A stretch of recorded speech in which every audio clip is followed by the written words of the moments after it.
2019 está terminando e você tem duas escolhas que só dependem de você. Você pode entrar no ano de 2020 da mesma forma que 2019 e você vai ser bombardeado de conteúdos aleatórios na internet. Você vai tentar acompanhar de longe as polêmicas do cenário político, cultural que vão acontecer. Você então dirá que o problema do Brasil é a cultura, é a educação, é a mídia.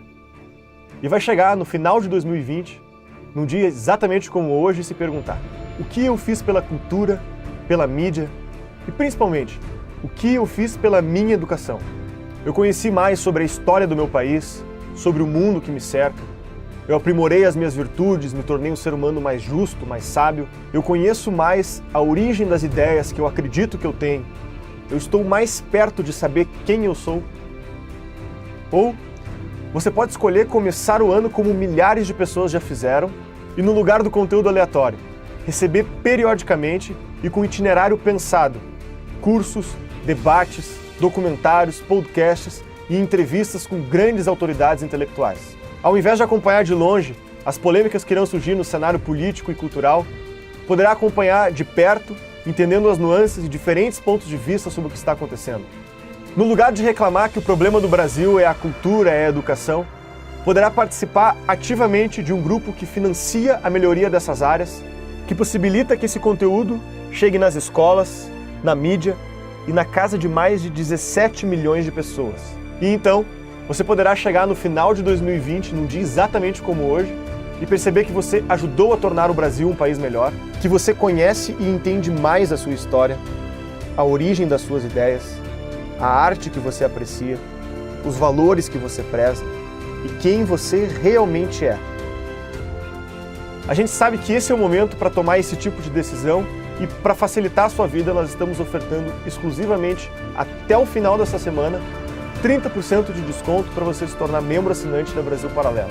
São mais de R$150 de desconto para você ter acesso a esse universo de conteúdo e financiar o impacto de milhões de brasileiros em 2020. Contamos com a sua escolha.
A proposta desse curso é que nós façamos uma viagem no tempo e no espaço pela história da música.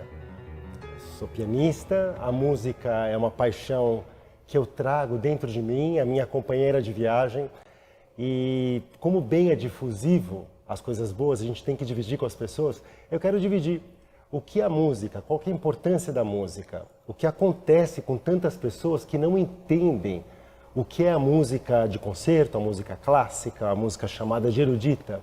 Ela é muito acessível e o que eu quero com essa nossa conversa é trazer vocês pela mão para que vocês me acompanhem nessa viagem.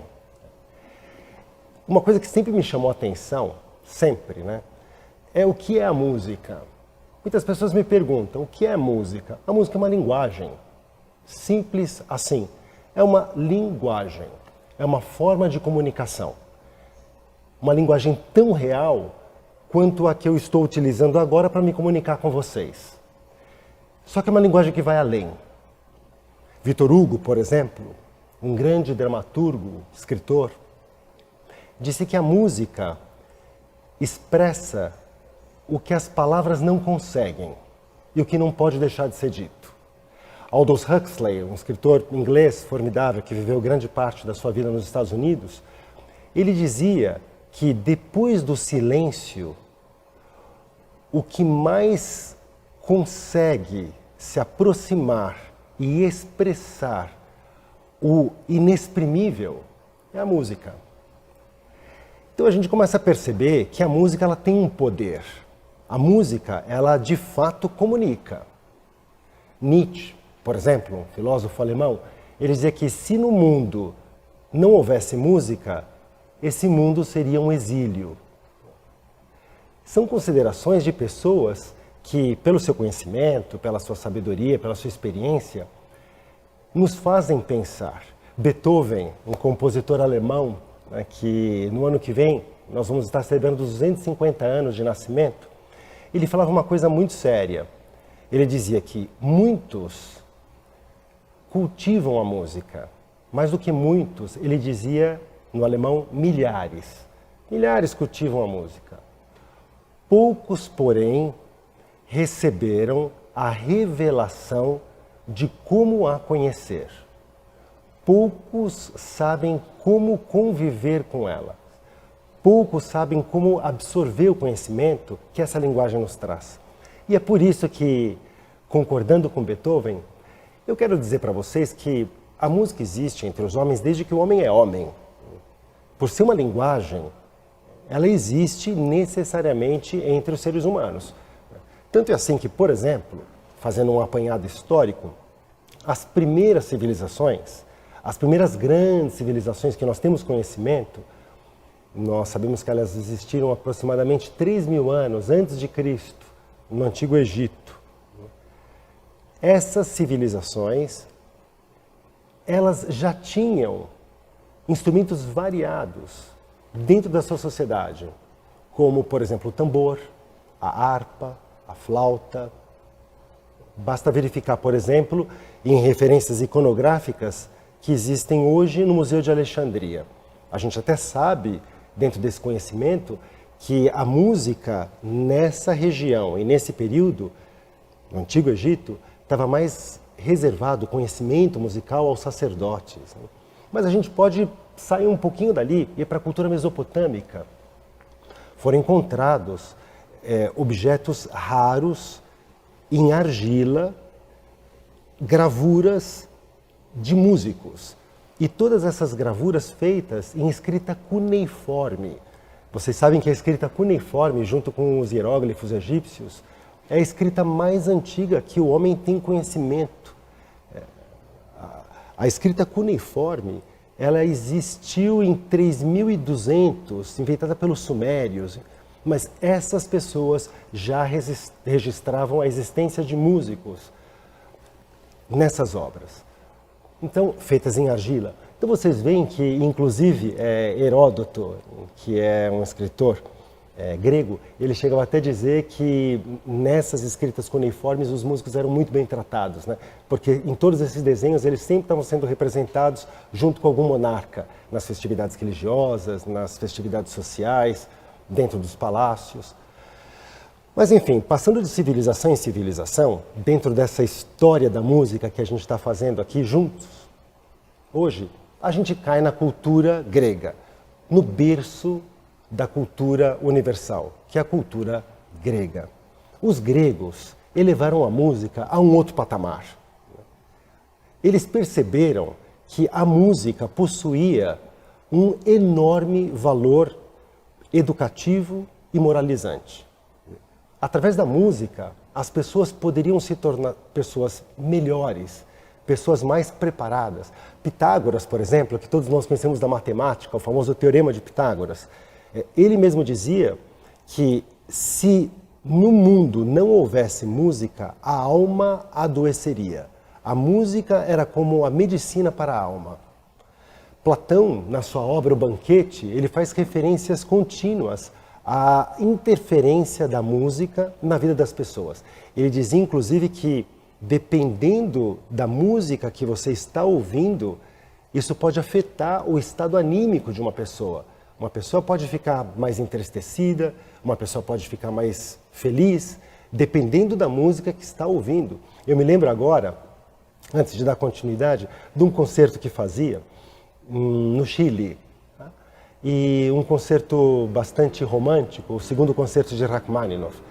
E quando eu acabei o concerto, as pessoas não me conheciam, eu nunca tinha visto aquela plateia, e normalmente depois de um concerto as pessoas vêm conversar, cumprimentar, fazer considerações.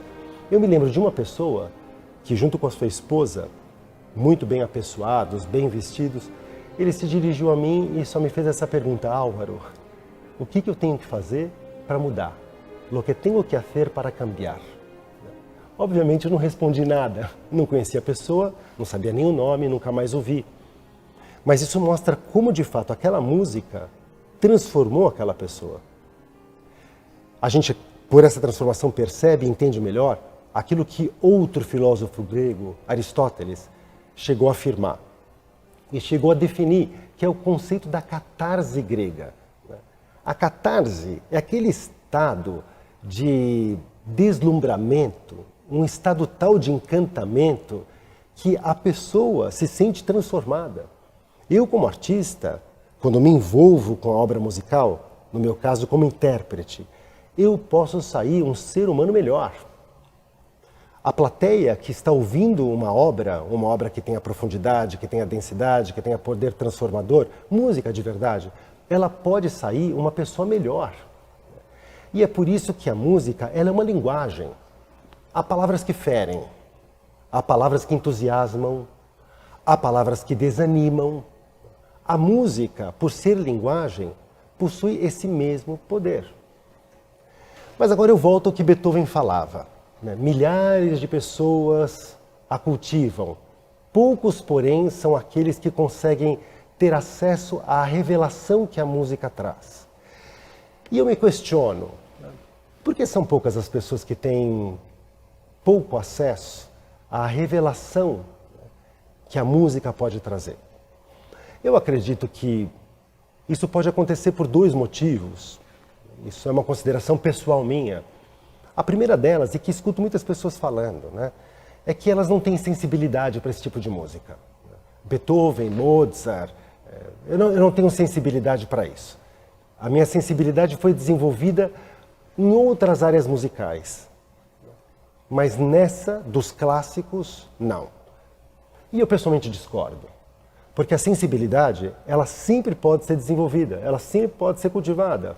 É o que acontece com o café e com o vinho. Todas as pessoas, no primeiro contato com o café ou com o vinho, não mostram empatia. Até há uma certa... O café e o vinho, principalmente o primeiro gole de vinho, antipatizam um pouco.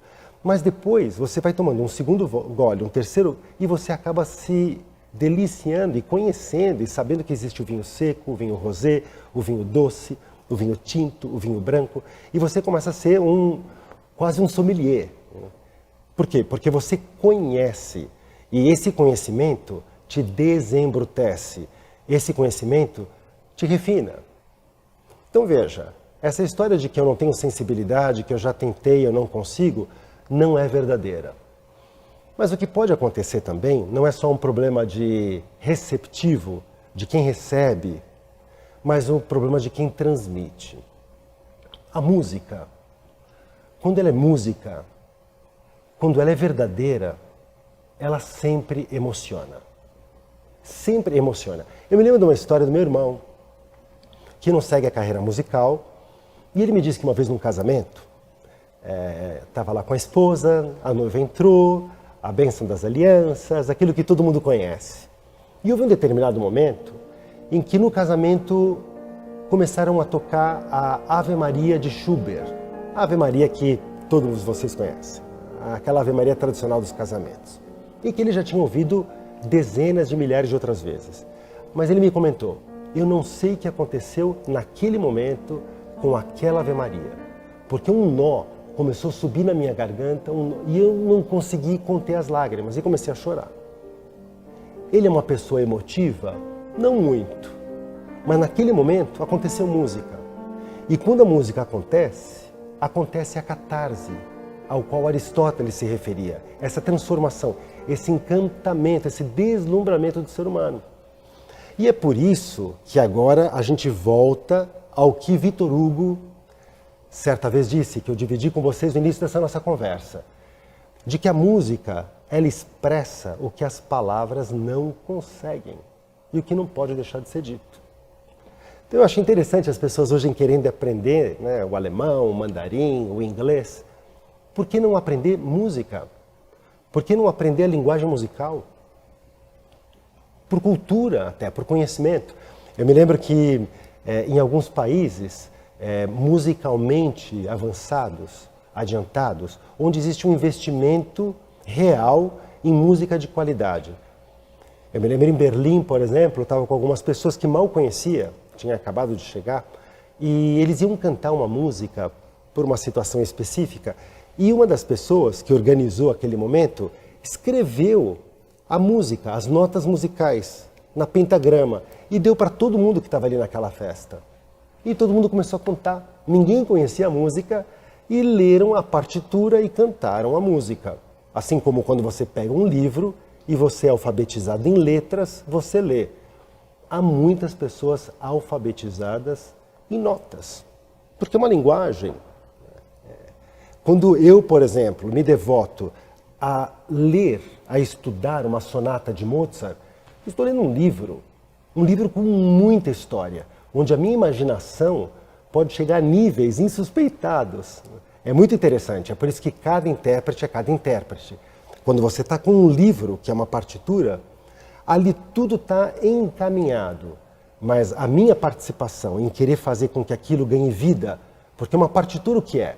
Uma partitura é um papel com um monte de bolinhas pretas. O que vai fazer com que aquilo vire vida é o papel do intérprete. É por isso que todos nós, intérpretes, temos consciência da enorme responsabilidade diante da música verdadeira, da música que desembrutece, da música que enriquece, da música que interioriza, da música de verdade. Todos nós temos uma enorme responsabilidade. Por um lado, o compositor, que compôs aquela obra e que não está mais aqui, deixou tudo que fez em papel, e nós, do outro lado da história, como intérpretes, recriando. Veja, eu não estou dizendo reproduzindo, recriando. Porque o artista, ele cria, ele traz à existência algo que são letras mortas, que é uma partitura. Eu acho muito interessante verificar uma divisão que uma vez me explicaram sobre as obras de arte, dentro dessa nossa grande conversa no início dessa nossa viagem. Que as obras de arte, elas podem ser divididas e são divididas em dois grandes blocos. Nas artes do espaço e nas artes do tempo. O que são as artes do espaço? São aquelas que necessitam de um espaço físico, geográfico para acontecer. Isso é o teatro, é a dança, a escultura, etc. Eu preciso de uma geografia, eu preciso de um espaço físico. A música não precisa. A música, ela é classificada como uma arte do tempo. Ela só existe naquele momento em que está sendo fabricada. E por esse motivo, pela imaterialidade de uma sinfonia, pela imaterialidade de um concerto, de um quarteto de cordas, dessa música que somente existe naquele momento que está sendo fabricada, a transcendência dela acaba sendo muito maior.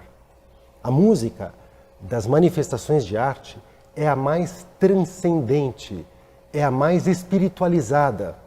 E é por isso que normalmente é a que mais emociona. Porque além disso, ela mais facilmente cria referências. E é bonito ver, né? Eu acho muito interessante quando Platão, na sua obra O Banquete, quando Aristóteles, Sócrates mesmo, e antes mesmo, filósofos pré-socráticos, quando todos eles falavam sobre o ser humano, eles diziam que o ser humano está apoiado em 4 transcendentais. 4. Unidade, verdade, bondade e beleza. Unum, verum, bonum e pulcrum, como eles chamavam. O que seria o unum? É a unidade. Nada atrai mais numa pessoa quando essa pessoa é feita de uma peça só. Aquela pessoa que é a mesma em qualquer lugar onde ela está. Ela pode estar sozinha, ela pode estar com muitas pessoas, ela é ela. Como decepciona, né? Quando a gente encontra uma pessoa que é uma coisa num lugar e é outra coisa, é outra pessoa, tem um outro comportamento em outro lugar. Isso repugna, afasta um pouco. E é por isso que a unidade, o uno, é uma característica do ser humano.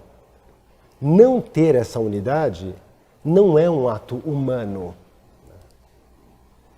Verdade, o verum. Eu acho que as explicações sobram aqui.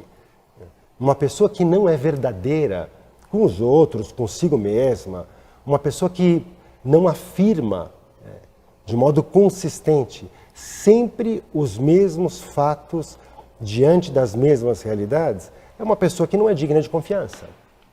E é por isso que a pessoa que mente, a pessoa que é dupla, a pessoa que é um pouco esquisita, assim, né? A pessoa mentirosa, como a gente chama, é uma pessoa menos humana.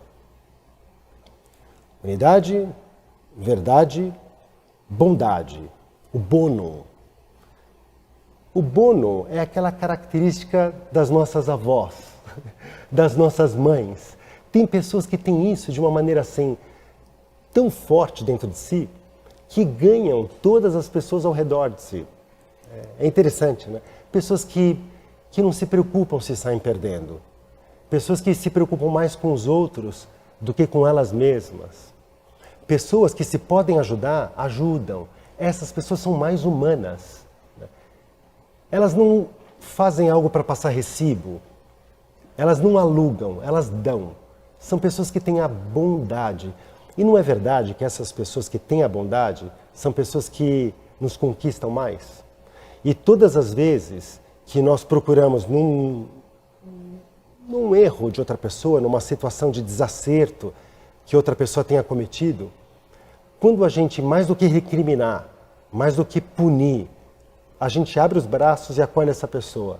Não é verdade que essa pessoa fica extremamente comovida e a gente ganha essa pessoa muito mais do que se a gente tivesse dado uma bronca, uma reprimenda? Como que a gente gostaria de ser tratado quando nós erramos? E é por isso que quando nós tratamos os outros dessa mesma forma, a gente encanta, a gente cativa, a gente é mais humano. Mas agora vem a quarta característica, que é a que mais me interessa, dos transcendentais do ser humano. E que isso, a música dentro da escola grega tinha muito claro. A beleza, o pulcrum. E quando falo aqui de beleza, não falo de beleza no sentido de atração, no sentido instintivo da palavra. Eu falo no sentido mais profundamente filosófico que essa palavra pode ter. O homem necessita da experiência do encantamento. O homem necessita assistir com paz, com calma, ao pôr do sol. Um homem necessita, por exemplo, em Nova York, olhar para aqueles prédios, aqueles skyscrapers, aqueles arranha-céus maravilhosos, enormes, e dizer, uau! E é essa a finalidade das obras de arte. Uma obra de arte, concretamente a música, no momento que ela está acontecendo, ela traz o homem para uma realidade insuspeitada. O homem acaba percebendo que, por detrás dessa vida em que nós vivemos, que é maravilhosa, existe muito mais. Há uma realidade muito superior, que justamente é a transcendência. Então veja, a necessidade da experiência com o belo, a necessidade da experiência com a beleza, não é algo opcional. Não é o que eu faço se eu quero ou não. Assim como a experiência com a unidade, com a verdade e com a bondade não são opcionais, porque elas fazem parte do ser humano. O contato com essa obra artística, musical, é uma necessidade. Se até hoje você ainda não a descobriu, talvez com essa nossa conversa eu espero te conquistar e te mostrar a beleza que ela traz. E é por isso que ela recebe o nome de clássica, a música clássica. Normalmente quando as pessoas vão se referir a esse tipo de música, veja, música é uma linguagem, né? Música é um substantivo. Toda vez que a gente começa a adjetivar, a gente empobrece o conceito. A música popular, a música clássica, a música de entretenimento, isso sobra, né? Eu preferiria muito mais chamar música. Existe música boa e música ruim, mas música. Mas dado que nós estamos adjetivando, para poder entender melhor essa nossa conversa, muitos chamam de música clássica. E por que chamam essa música de música clássica? Porque o clássico é o permanente. O sinônimo de clássico é permanência. O que é um clássico, por exemplo, num casamento? É o bolo da noiva, é o vestido da noiva, a troca de alianças, enfim. Isso é um clássico, sempre em qualquer casamento isso vai existir. O que é um clássico no cinema? É aquele filme que passam os anos, perdura. Há muitos filmes que a gente assiste hoje, amanhã não se lembra mais nem do nome, né? E não sabe nem quem são os atores. E por outro lado, existem existem filmes em que a gente nunca mais se esquece, e a gente comenta, e gerações assistem. Isso é um clássico. E é por esse motivo que Beethoven é um clássico, Mozart é um clássico, Liszt é um clássico, Bach é um clássico. Agora, existem cantores, existem músicos, entre 300 aspas, que hoje até comercialmente podem fazer algum tipo de sucesso, mas que de clássico e de permanência não tem nada. Deixa passar poucos anos, vocês vão ver que ninguém mais se lembra dessas pessoas. Basta a pessoa envelhecer um pouquinho, basta a pessoa deixar de explorar a sensualização, que de música não tem nada, a pessoa não está vendendo a arte, a pessoa não está apelando para as potências superiores do homem, de encantamento, de catarse, mas está apelando para instinto. A finalidade da obra de arte não é fazer apelo instintivo, é fazer apelo anímico, é puxar para cima, não acorrentar para baixo. Vocês vão ver que essas pessoas que hoje podem até fazer um sucesso aparente, em muito pouco tempo vão desaparecer. Outras pessoas chamam essa música com a qual nós vamos conversar de música erudita. E é um nome interessante, né? Porque vem do latim, ex rude. É uma música que tira a tua e a minha rudeza, o lado bruto, que muitas vezes alguns podem ter em maior quantidade. É uma música, portanto, que te refina, é uma música que te desembrutece, é uma música que te interioriza, ou seja, é uma música que te enriquece. Então veja, independentemente se você chama essa música de música clássica ou música erudita, é sobre essa música que hoje nós vamos conversar. Então, aos gregos, nós devemos uma gratidão enorme. E não vem aqui ao caso a gente continuar aprofundando na análise filosófica do que é o pulcrum e da importância da música e das obras de arte na vida de cada um, né? Porque senão a gente não seguiria com a nossa conversa. Mas aos gregos a gente deve um enorme agradecimento. Foram eles que trouxeram para um patamar superior o entendimento do que é a música. Porque ela refina, porque ela educa e porque ela moraliza, né? É muito interessante isso. Inclusive análises sobre como que a música interfere nas potências superiores da alma humana, a inteligência e a vontade. Como que a música atua? A inteligência conhece e a vontade quer. A contribuição para o pensamento sobre os conceitos musicais, filosóficos, por parte dos gregos é inestimável. Aconselho profundamente que cada um aprofunde e conheça cada vez mais as relações das potências superiores do homem, a inteligência, a vontade, o transcendental pulcrum, belo, como tudo isso se relaciona dentro do ser humano. Veja, é por isso que a música ela é viva. É por isso que a música é vida, porque ela vai ao encontro do que é o ser humano. A gente não está conversando aqui de algum conceito artificializado, postiço, forçado. A gente está falando de uma realidade da vida, que é a realidade do ser humano. O transcendental pulcrum incidindo sobre as potências superiores do ser humano, a inteligência e a vontade. Mas os gregos não pararam aí. Eles resolveram organizar a casa de alguma forma, né? Tem aquele ditado, guarda a ordem e a ordem te guardará. Então eles falaram, bom, vamos organizar toda essa experiência que foi acumulada desde os egípcios, os mesopotâmicos. A gente sabe que um vai se apoiando nos outros, né? A própria cultura grega, obviamente, se apoiou nos conhecimentos musicais etruscos, mesopotâmicos, egípcios, para formar a sua cultura. Mas foi crescendo, mas vamos organizar isso. Uma organização sonora.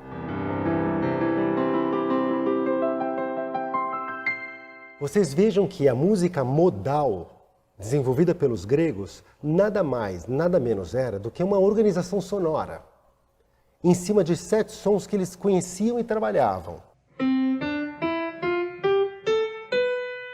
Esses 7 sons. Então veja, a música modal não está preocupada com cada nota em si, com cada som em si. E essas notas nem nome possuíam. Os nomes dessas notas, Dó, Ré, Mi, Fá, Sol, Lá, Si, só veio acontecer muito tempo depois, como a gente vai analisar, quando chegarmos em Guido d'Arezzo.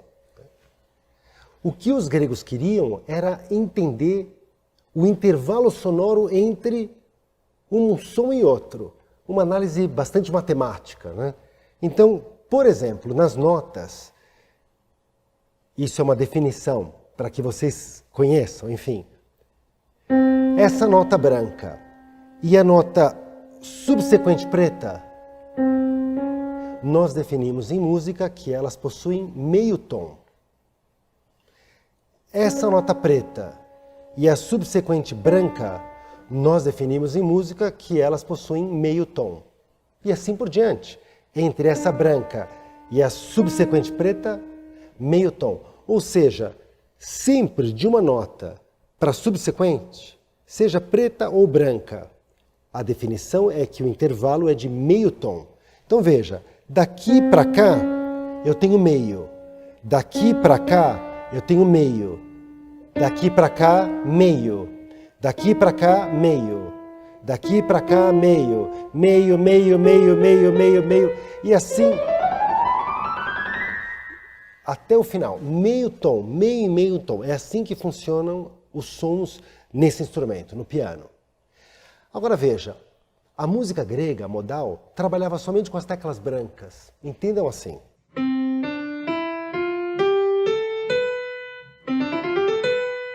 Essas 7 notas. Agora eu pergunto para vocês, qual é o intervalo entre o primeiro som com o qual os gregos trabalhavam e o segundo?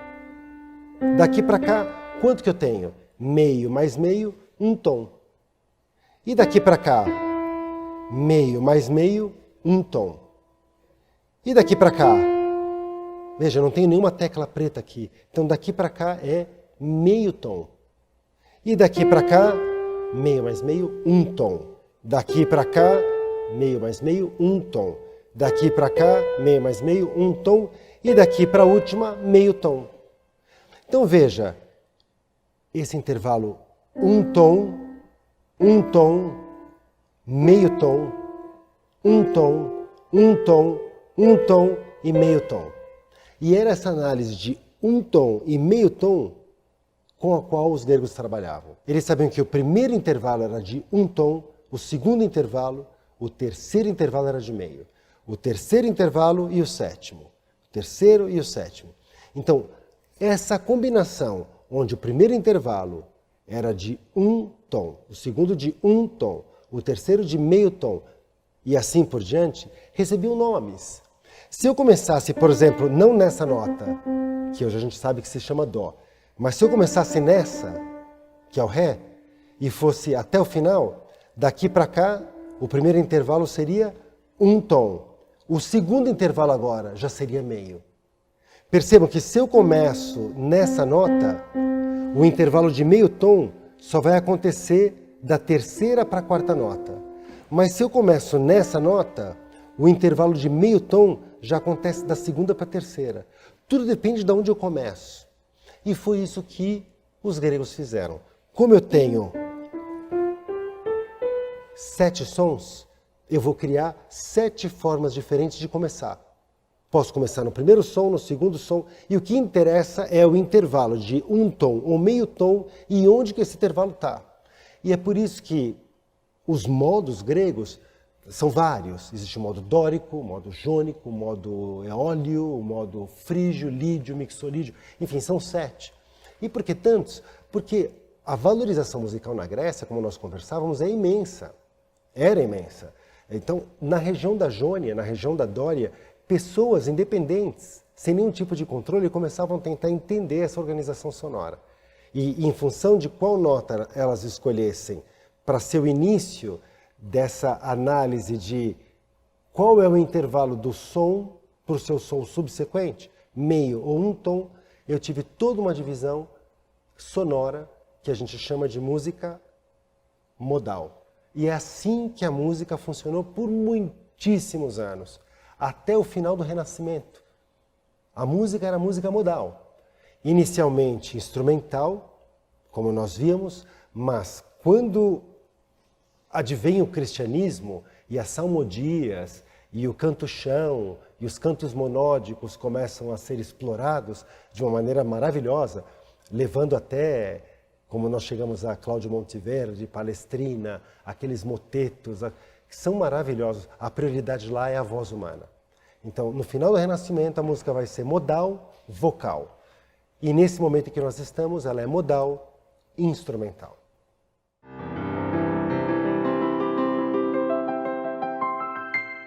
O interessante foi perceber que, saindo agora do Império Grego, da cultura grega, helenística, e a gente entrando na cultura romana, obviamente, os romanos não eram bobos. Assim, eram bélicos, mas não eram bobos. E eles se utilizaram de todo o conhecimento construído pela cultura grega para a sua própria cultura. A força do Império Romano veio em grande parte das conquistas realizadas, indubitavelmente. Se vocês olham o mapa, como o mapa mundi ficou sobre o domínio romano é impressionante. Chegaram a todas as partes. Todas as partes. É surpreendente. Mas se apoiaram na cultura helenística, na cultura grega. E a grande sacada dos romanos foi começar a potencializar mais a construção de anfiteatros. Desses que a gente vê, por exemplo, a Arena de Verona, que é impressionante, né? O próprio Coliseu, em Roma, é uma grande arena, mas eles utilizavam essas arenas para peças de teatro. O romano, ele valorizava o teatro, onde, nessa atuação cênica, a música possuía um papel fundamental. O teatro sempre se apoiava na música. Mas, claro, a música ganhou um papel menos importante que o que existia na cultura grega, sim. O romano, ele priorizava mais a parte bélica, a parte das conquistas, e menos a parte cultural. Tanto é assim que essa desvalorização do que é a cultura, que no fundo é a desvalorização do que é o ser humano, foi, talvez juntamente com as invasões germânicas, a principal causa da ruína do Império. A gente sabe que no ano 0, a gente estava falando de antes de Cristo e depois de Cristo, a aparição da pessoa de Jesus Cristo na história da humanidade se transformou num divisor de águas. E o cristianismo começou a propor valores que eram bastante contrários aos vividos no Império Romano. As orgias, né? Os vomitatórios, é até horrível falar isso, mas eu estive visitando em Roma um vomitatório, para que vocês saibam o que é isso. As pessoas em Roma, na Roma Antiga, dentro das orgias, elas comiam e botavam o dedo para botar tudo para fora, para poder voltar a comer. O hedonismo, a busca desenfreada, descontrolada, horrorizante, né, do prazer pelo prazer, foi uma das causas desse declínio, o declínio moral, que propiciou o declínio do Império como um todo. E, obviamente, nesse exato momento, a gente vê que a música, com o crescimento e com a expansão das comunidades cristãs que se expandiam, a força do cristianismo veio justamente para contrarrestar talvez o desgaste que o hedonismo, que o paganismo, que o vazio existencial daquelas pessoas que moravam naquela sociedade propunham. E a gente vê, é surpreendente até, né? Eu, em Roma, fiz questão de visitar a casa de Cecília, né? Que está no Trastevere. Vale a pena, hoje foi construída uma basílica enorme, sobre a casa onde morava essa nobre romana, Cecília, que hoje é a padroeira da música, Santa Cecília. A história dela, brevemente conto, né, dado que o nosso tema é música, ela é a padroeira da música, uma nobre romana, e que num determinado momento percebeu que o que ela queria fazer era jogar a vida dela para essa proposta cristã. Eu não quero me casar, eu quero propor para as pessoas a vivência do cristianismo. E ela disse isso para o noivo dela. Os pais queriam que ela se casasse sim ou sim com aquela pessoa, com aquele pretendente, e ela não estava interessada, e ela contou para o pretendente, olha, não estou interessada em me casar com você, a minha proposta é essa. Ele era pagão, adorador dos deuses, e aquilo chamou de tal forma a atenção dele que ele se converteu naquele momento. E quando ele chegou em casa e contou para o irmão dele, o futuro cunhado, tudo o que tinha acontecido, que a Cecília havia contado para ele, o cunhado também se converteu.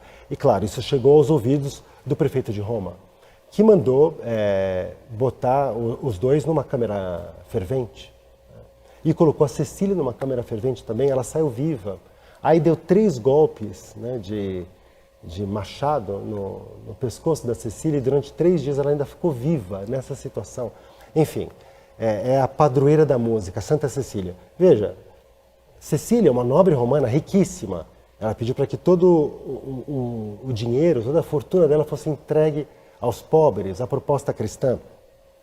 Essa nobre romana, ela respirava os mesmos ideais que muitas pessoas respiravam naquele momento. Muitos. Para contrarrestar esse vazio moral, ético que existia no Império Romano e que fez, no ano 476, entrar em total declínio. A música, portanto, que começou a ganhar força, era a música surgida nas comunidades cristãs. E é interessante a gente ver como o poder temporal, o poder governamental, o Estado, no caso, a expansão de Roma, propiciou que o cristianismo se espalhasse por toda a conquista romana, do Império Romano. Se a gente vai para Jerusalém, se a gente está naquela região, enfim, do Oriente, porque aquela região pertencia ao domínio romano, quando a gente lê os relatos, a gente vê que havia governadores romanos, Pôncio Pilatos, enfim, e cobradores de impostos que pegavam taxas dos judeus, por exemplo, e daqueles povos e levavam para o coração do império que estava em Roma. Toda essa unificação política que aconteceu graças às conquistas romanas foi o estopim, foi a pólvora para que o que os cristãos usavam como sua música, que eram as salmodias, que eram melodias monódicas. Veja, não havia as notas musicais ainda, o que havia eram sons, que começaram a ser nesse momento estruturados. Essas salmodias, esses cantos monódicos, apoiados simplesmente nisso. Cantos modais, absorvidos da cultura grega, e para a voz humana. Essas eram as salmodias que teve como representação principal o canto-chão. A música proposta pelas comunidades cristãs, que era a força daquele momento. O Império Romano estava em gritante declínio, um declínio moral, como nós falávamos. E a força da proposta cristã era o novo grito do momento. Os cristãos, eles utilizavam as salmodias. Salmodias que são melodias monódicas, apoiadas nos modos, na música modal grega, com muito pouca variação. Uma das representações das salmodias é o canto-chão, que, como o próprio nome diz, chão, apresenta praticamente nenhuma variação sonora. Por exemplo, esse é um canto, a melodia, o que eu vou fazer agora ao piano, de uma tradicional canção cristã baseada no canto-chão.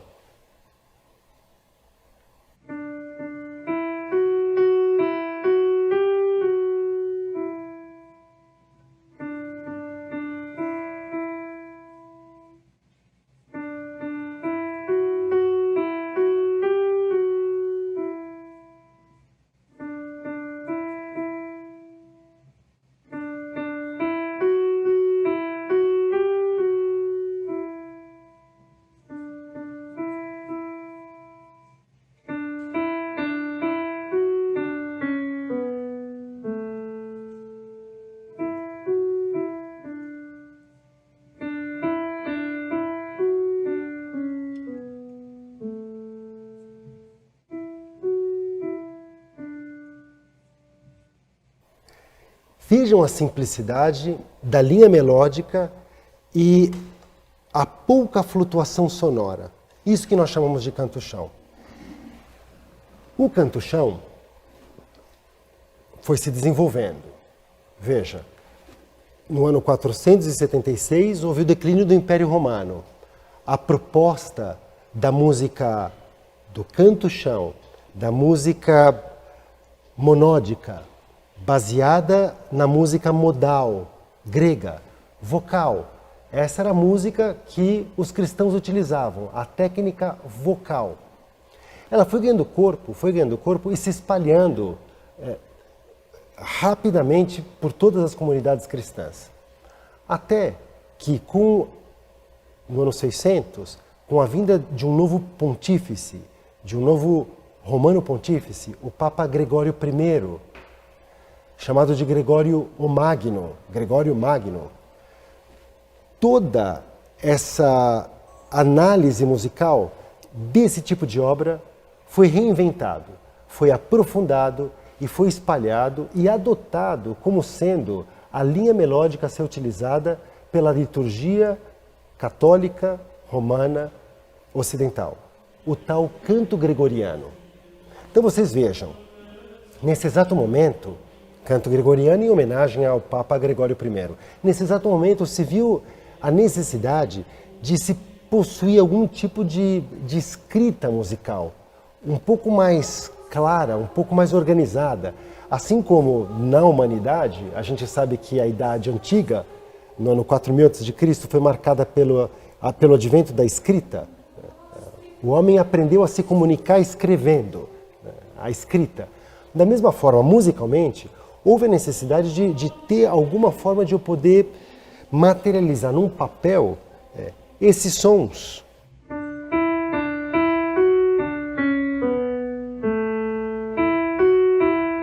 Dessa melodia célebre, gregoriana, que toquei para vocês, mostrei a linha melódica. Foi aí que surgiu a figura dos neumas. Os neumas, eles são como que o aperitivo do que seria mais para frente a nota musical. Nesse exato momento, com o desenvolvimento, já surgiram a figura das pentagramas, que são essas 5 linhas, só que as notas musicais ainda não existiam. O que existiam eram os neumas próprios para a música do canto-chão, do canto gregoriano.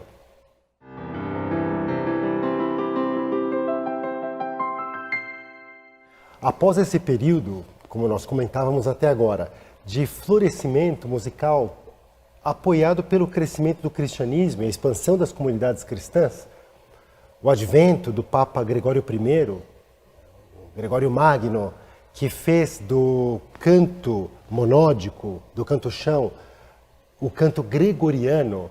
A diferença entre um e outro simplesmente é o investimento, a preocupação e o interesse que foi dado para esse tipo de melodia, que começou a, de fato, ganhar corpo e consistência em todas as comunidades e se espalhar. Era interessante perceber que as pessoas exploravam a voz humana muito mais do que, como acontecia no passado, os instrumentos musicais. Os tambores, as harpas, começaram a ganhar uma importância secundária, a instrumentação secundária, em comparação à voz humana. E foi precisamente nesse período, perto do ano 1000, nós estamos falando agora depois de Cristo, que surgiu um outro monge católico numa cidade muito pequenininha na Itália, chamada Arezzo. O nome dele era Guido e ficou conhecido como Guido d'Arezzo, da cidade de Arezzo. Ele resolveu dar nome para esses 7 sons. E foi aí, com Guido d'Arezzo, que pela primeira vez esses sons receberam nomes. Os nomes que nós conhecemos hoje das notas musicais. Insisto, quando lá na Grécia Antiga os modos, a música modal foi organizada nos intervalos sonoros, como nós analisamos, entre uma nota e outra, essas notas, esses sons, eles não tinham nome. Eram simplesmente sons que os gregos tentavam organizar. Uma organização musical. Os modos gregos são simplesmente, a música modal, uma organização entre os intervalos sonoros. Agora, a consistência já estava ganhando uma outra característica. O vocal ganhava espaço, o instrumental perdia espaço e Guido d'Arezzo resolveu dar nome para essas 7 notas, apoiado no hino de São João. Né? Não sei se vocês sabiam, mas a nota Si significa Sancte Ioannes. Essa é a nota Si, a última. E ele pegou do hino de São João, que era um poema com 7 linhas, refletindo para ele as 7 notas musicais. Guido d'Arezzo foi um monstro, né, no bom sentido da palavra, no investimento da cultura musical.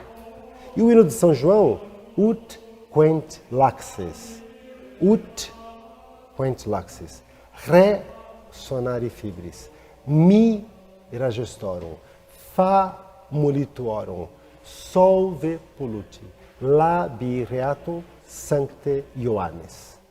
Esse é o hino de São João, em latim. Então, as primeiras sílabas, Ut, Re, Mi, Fa, Sol, La, Sancte Ioannes. Sancte Ioannes, Si. Então, originalmente, no início, as notas musicais eram chamadas Ut, Re, Mi, Fa, Sol, La, Si. Então, a nota Dó não existia. Ela se chamava Ut. Ut, Re, Mi, Fa, Sol, La, Si. Mais tarde, posteriormente, porque falar Ut é um pouco cansativo demais, é mais fácil falar Dó. Então, ficou a nota Dó. Então, veja, Guido d'Arezzo teve uma importância fundamental nesse período. E a gente percebe que a Igreja Católica, na sua expansão cultural, começou a fazer um trabalho maravilhoso para a humanidade. A gente começa a perceber que, por exemplo, na arquitetura, né, a gente já está chegando aqui no ano 1300, 1400, a arquitetura gótica foi toda feita e criada pela própria igreja, na proposta de construção das suas catedrais. Essa arquitetura gótica que nós conhecemos, as abóbodas, as arcadas. Então, a gente vê que o cristianismo, de fato, foi um ponto de inflexão. A história, eu acho que ela é bastante interessante quando ela resolve separar 2 momentos, antes e depois, tendo como marco o cristianismo, porque de fato foi um fator transformador. A gente vê mais para frente, por exemplo, que quando a gente entra no humanismo, né, nesse período desse florescimento do conhecimento, porque veja, as coisas iam ganhando de modo descontrolado, e isso eu acho maravilhoso, porque controle não existe. Vão surgindo manifestações, vão existindo pessoas. É nesse momento, um pouquinho mais para frente, no período do humanismo, que surge Palestrina, né? Que é um compositor que nasceu numa outra cidade da Itália, chamada Palestrina, e ficou conhecido como Palestrina. Ele é a maior representação da música ocidental já existente. Você vê que logo depois de Palestrina surge Monteverdi, um grande compositor italiano. A gente vê que o fato da sede da Igreja Romana estar em Roma, que era antigamente a capital do Império, a gente vê o investimento que a Igreja Católica fazia na cultura.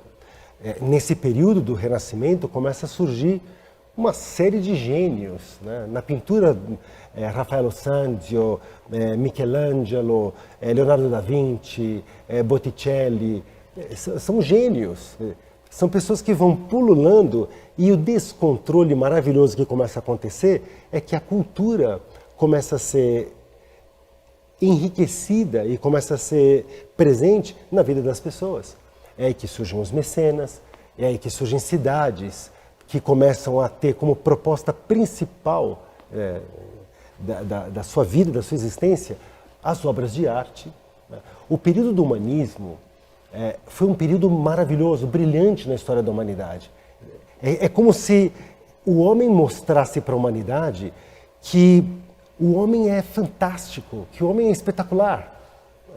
É uma tomada de conhecimento do que é o homem, que eu acho que está...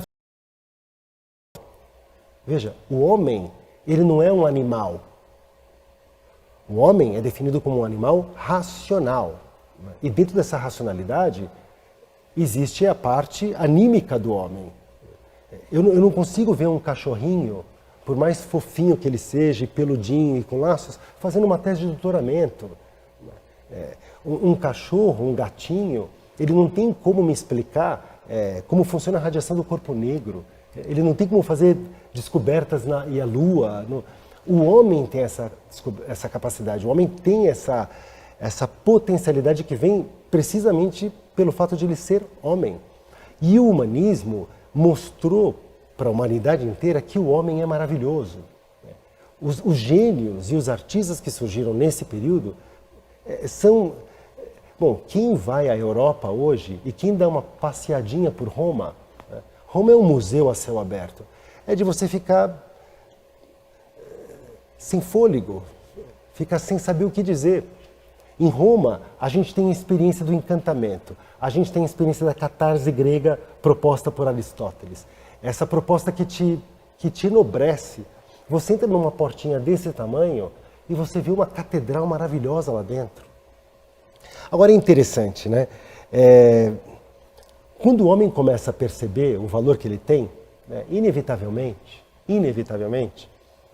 dado o homem ser homem, dada a natureza humana, surgem movimentos menos interessantes dentro do próprio homem. Os movimentos da inveja, os movimentos da autoafirmação, os movimentos de insegurança, que levam a querer se sobrepor sobre outras pessoas. A inveja também é uma insegurança. Movimentos de imaturidade, movimentos de querer ser um pouco o belly button of the world, o umbigo da humanidade. E a cultura que existia até então, teocentrada, de admiração pelo belo, pela transcendência, por Deus, propostas durante todo esse tempo, começam a perder força porque o homem começa a pensar, olha do que eu estou sendo capaz de fazer, olha o que eu sou capaz de fazer, olha quem eu sou. Né? Me faz lembrar aquilo que aconteceu, que me contaram, me disseram que é realidade isso, até achei surpreendente, que chegou uma pessoa no aeroporto e perdeu o voo, estava para perder o voo já estava fechado, e a atendente disse, olha, senhor, infelizmente não dá para o senhor embarcar, o voo já está fechado. E aí chegou o momento da canetada ali, né? E disse, você sabe quem que eu sou? Você sabe quem eu sou? Você sabe quem eu sou? E começou a falar um pouco em voz alta ali, né? Ameaçando a coitada da atendente. Aí ela muito tranquilamente pegou o microfone e jogou em todas as caixas do aeroporto. Aos que conhecem uma pessoa com essas características, favor comparecer ao balcão número 8, porque ele não sabe quem ele é. Às vezes dá vontade de fazer um pouco de graça com as pessoas que começam, pelo que têm, pelo que são, transferir o centro de gravidade de tudo e de todos para si próprio. E foi isso que aconteceu nesse momento. A postura antropocêntrica. O humanismo mudou um pouco o foco para o próprio homem. Veja só, uma das pessoas na filosofia que existiu nesse período, que viveu nesse período, foi Descartes. Né? Penso, logo existo. Essa frase tão badalada, tão comentada. Eu penso, logo eu existo. É como se a minha existência, a consciência do que eu sou, se deve ao fato de que eu sou um ser pensante. Eu concluo. Veja, até então, fazendo só um parênteses, até então, nesse período, as pessoas trabalhavam com figuras. A geometria era uma reta, o que a gente chama de, em filosofia de ente de razão. Né? Fecha os olhos e pensa na figura de uma reta. Todos vocês agora, fechem os olhos e pensem numa linha reta. A imagem vem, não é verdade? Esse ente de razão aparece, não é verdade? Descartes disse que isso é ax mais by mais c é igual a zero. Genial! A geometria analítica. Ele transformou o que a gente tem como uma figura espacial em fórmula. Transformou em analítico. Fechem os olhos novamente, uma experiência, um Gedanken Experiment, como se chama assim, em alemão. Fechem os olhos e pensem, por exemplo, agora numa circunferência. Né? E aí Descartes diz que isso é x ao quadrado sobre a mais y ao quadrado sobre b igual a c, onde c é uma constante. Por acaso esse c é o raio, né, dessa figura que você fechou os olhos e viu, dessa circunferência. Isso é de loucos, isso é genial. Né? Então eu até compreendo uma pessoa que faz, por exemplo, o que Descartes fez e começa a se achar o bonitão, né? o preparadão, o superior. Não deveria, né? Não deveria, né? Porque basta ele pegar uma gripe, ele já está de cama.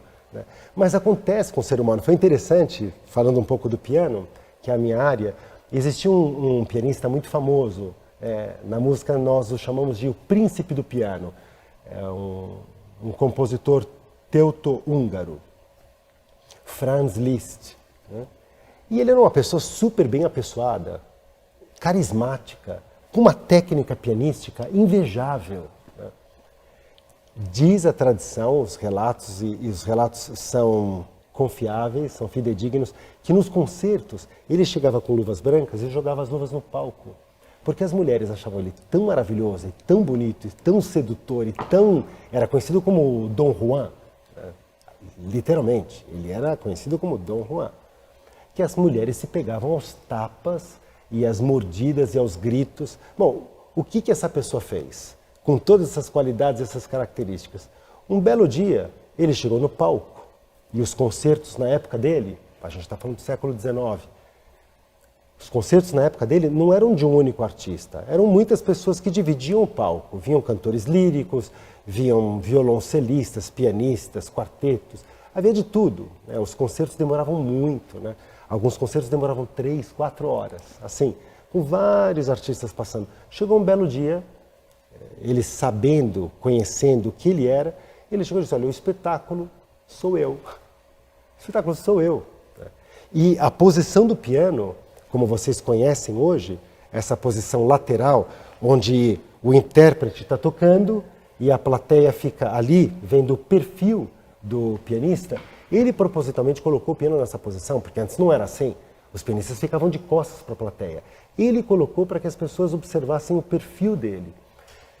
Então, o que acontece? É compreensível que uma pessoa faça isso? Até é. É desculpável que uma pessoa faça isso? Sim. Mas não precisava, né? E foi o que aconteceu exatamente no movimento do humanismo. A pessoa ela começou a olhar para si, dado as capacidades que ela via que possuía.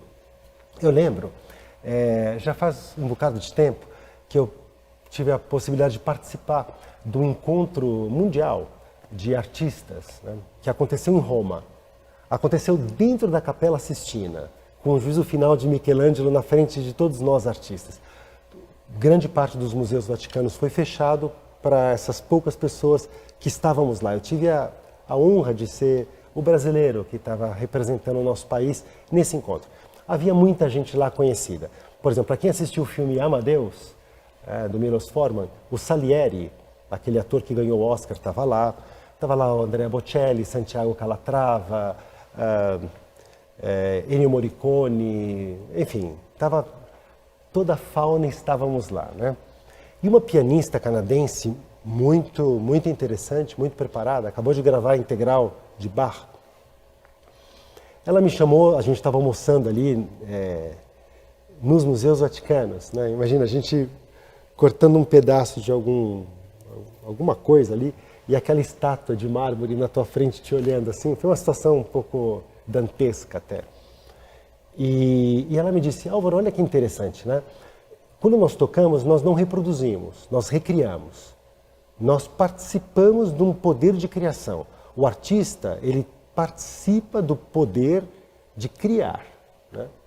Tanto é interessante, assim, para quem não leu, João Paulo II, que foi um romano pontífice, que estudou teatro, era artista, enfim, ele escreveu uma carta para os artistas.